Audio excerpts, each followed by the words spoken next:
Bonjour à toutes et à tous, fiefés cinéphiles, et bienvenue dans votre émission consacrée au cinéma.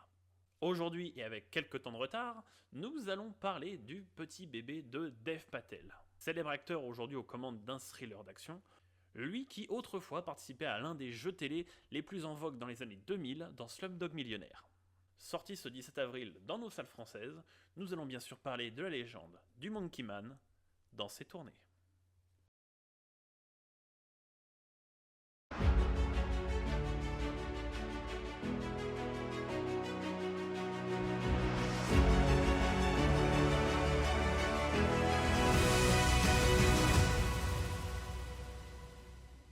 Dev Patel est donc notre Monkey Man.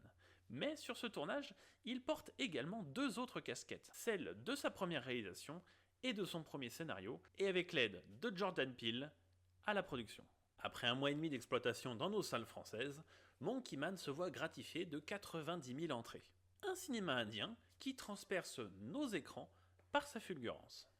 Pour ne vous spoiler que la bande-annonce, Monkey Man s'inscrit dans une ville fictive d'Inde très librement inspirée de New Delhi, où règnent les divers barons de la pègre, malfrats ou encore mafieux. C'est au cœur de cet enfer que nous suivrons l'histoire de Kid, notre Monkey Man. Un boxeur en quête de vengeance qui fera presque passer John Wick pour un enfant de cœur. Et je pense que le mot quête n'est pas suffisamment fort pour désigner la véritable mission divine qu'il s'impose.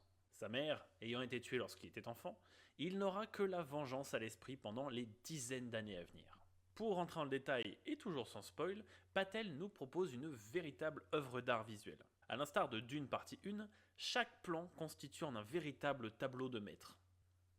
Sur chaque plan, on peut affirmer sans aucune hésitation qu'un sens du détail et qu'une précision d'ordre draconien étaient en marche. Chacun des plans de ce long métrage de 2 heures a fait l'objet d'un perfectionnement presque maniaque, avec une palette de couleurs à la fois très sombre, froide de réalisme, mais également d'une palette de couleurs éclatante. Pour rester dans l'amour du détail que nous offre le réalisateur, on peut clairement parler des chorégraphies de combat qui sont spectaculaires. Chorégraphies qui d'ailleurs évoluent en même temps que le personnage. D'ailleurs, petit aparté, mais le développement du personnage de Kid tout au long des différents arcs du film constitue son plus gros point fort. Et pour les chorégraphies de combat, on peut clairement remercier le français Brahim Chab, car clairement, il fait un travail de malade. Les combats sont rythmés au tempo de la BO, qui elle aussi envoie du lourd. Ces affrontements usent de stratégies toutes plus élaborées les unes que les autres en se servant de l'intégralité du décor et de l'environnement. Malgré son côté fictif et de par ses ambiances et ses décors, Patel parvient à nous emmener dans les coins les plus sombres d'Asie du Sud-Est. Avec un réalisme qui est assez tranchant. Il nous transporte avec horreur dans les divers trafics de drogue et trafics d'humains qui sévissent dans ces parties du monde. Pour les lecteurs de manga, on retrouve notamment cette ambiance dans le manga Black Lagoon, qui se passe un peu plus au sud-est du côté de l'Indonésie, la Malaisie, la Thaïlande. Le scénario et son découpage sont aux petits oignons. Ils nous entraînent dans cette épopée sans perdre le spectateur, même pas l'espace d'un instant. Un découpage en 3 parties distinctes, parsemées de flashbacks, nous permettent d'en apprendre plus sur les origines et les sombres motivations de notre Monkey Man. Une première partie du film nous présentera le personnage, et pas à la Quentin Dupieux, là on sait de quel personnage on parle. Mais également on parlera de la planification de sa vengeance. Une seconde partie du film nous emmènera sur le chemin de la rédemption après l'échec. Le film aurait été un chouïa court sans ça. Pour enfin nous amener sur un final dantesque, ou plutôt devrais-je dire un final hanumanesque. En fait, ce découpage n'est pas sans rappeler le déroulement d'un shonen. Un détail que je n'ai pas mentionné plus tôt, c'est que l'intégralité de cette histoire siège dans une fresque retraçant l'histoire de Hanuman. Hanuman, c'est ce singe de la mythologie hindouiste qui un jour dévora le soleil et fut puni par les dieux. Pour ma part, sachez que je suis assez inculte sur la culture indienne et sur sa mythologie, mais c'est vrai que la légende d'Hanuman a fait écho dans ma tête, me faisant fortement penser au développement récent d'un personnage de l'univers de One Piece, à savoir Monkey D. Luffy. Dieu, singe et soleil, j'avoue que j'ai fait le rapprochement assez rapidement, mais vous en ferez votre propre idée vous-même. En résumé, ce thriller d'action à la croisée entre Holly et Bollywood nous propose un spectacle sanguinaire mais intelligent, notamment sur son découpage en 3 pans, et peut se targuer d'avoir une réalisation en or massif de la part d'un réal qui voulait vraiment faire du cinéma.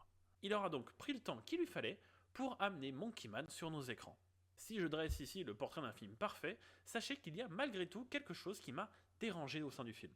Sans trop spoil, l'histoire se calque sur la légende d'Hanuman qui part combattre le roi démon pour sauver la princesse. Son rôle reste cependant très secondaire voire tertiaire, malgré une fulgurance notable de l'actrice, Sobhita Dhulipala pour la citer, qui nous propose malgré tout une très bonne performance. En tout cas, j'espère que ce laïus aura éveillé votre curiosité envers Monkey Man ou Dev Patel.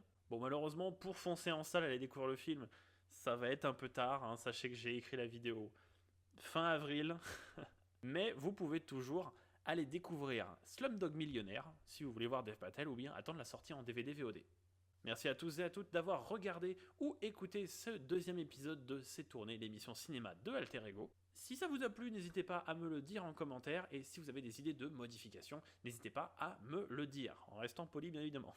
N'oubliez pas de vous abonner et de mettre la cloche si vous voulez découvrir les futurs épisodes de C'est tourné, mais également les différents jeux de rôle de la chaîne. C'était Quartzalp sur la chaîne Alter Ego pour C'est tourné, épisode 2.